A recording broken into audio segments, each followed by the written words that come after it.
In the days leading up to the election, we've seen the markets slide a bit. The S&P and the NASDAQ down 3 out of the last 4 days. I want to get your take on this. Is this just election volatility, or is there something else at play? Frank, I think this is just election volatility, a little bit of uncertainty among investors at this point in time. But if you step back and put this into the scope of history, this is the fourth best return for the S&P 500 in an election year. So positive 19% is a pretty strong year so far, Frank. All right, so you're going to the historicals, Craig. You gave us a bunch of them, so we got to go through them, especially on election day. So according to your data, since 1900, so basically for a century and a quarter almost, the S&P is up 1.75% from election day through the end of the year, and then the Russell's up nearly 3% from election day through the end of the year. Do you see that history repeating itself after this election? Frank, I think it's a great base case to start from and start to think about how the market has performed coming into this election. And from my perspective, I think the big takeaways are that equity markets, the Dow, the S&P, the Russell, they usually advance from the election day to the end of the year. But more importantly, Frank, drive in a little bit deeper into this, and you typically see that the Russell outperforms the S&P 500 index about 82% of the time.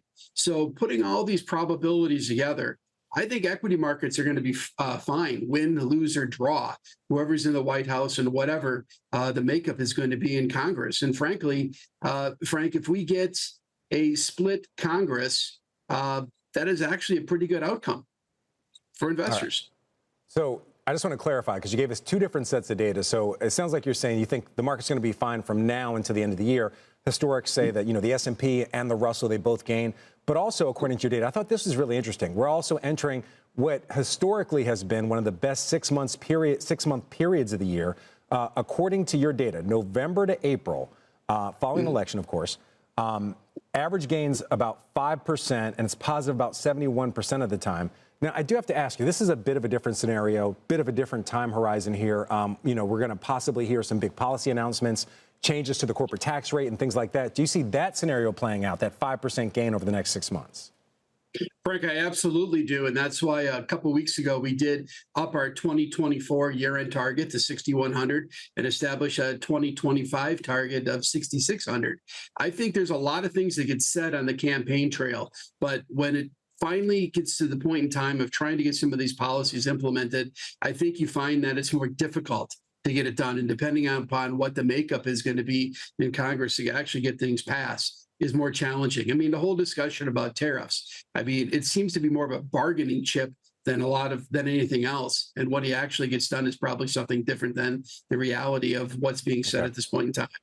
Craig, you also gave us a couple stocks to watch that you're positive on. I just picked out three that actually have earnings that are coming up. One's Globus Medical, the other one's Ring Central, also Marvell Technology. What is it about these stocks in particular? Is there any theme in these? You just like them as individual stock stories? Well, I like those as individual stock stories, but if you think about Ring specifically, Frank, what I like there is the fact that sort of bottoming out pattern at this point in time. And the technical trends on Globus also are very nice and very constructive, above moving averages. So what we're finding in this market is stick with the trend, stick with the best relative performance. Again, we highlighted some of those names. And if I throw out a couple other names, Frank, I would say, if you're looking for ways post the election to pick up on efficiency, think about companies like Toast. These are companies that are also bottoming out and are starting to make a nice series of improvements. Also think about in terms of food. There's lots of discussion about making the food quality in the U.S. better. Bell Ring Brands, ticker BRBR would be one. And also United Natural Foods, UNH, would be two other ways to play that too, Frank. Great.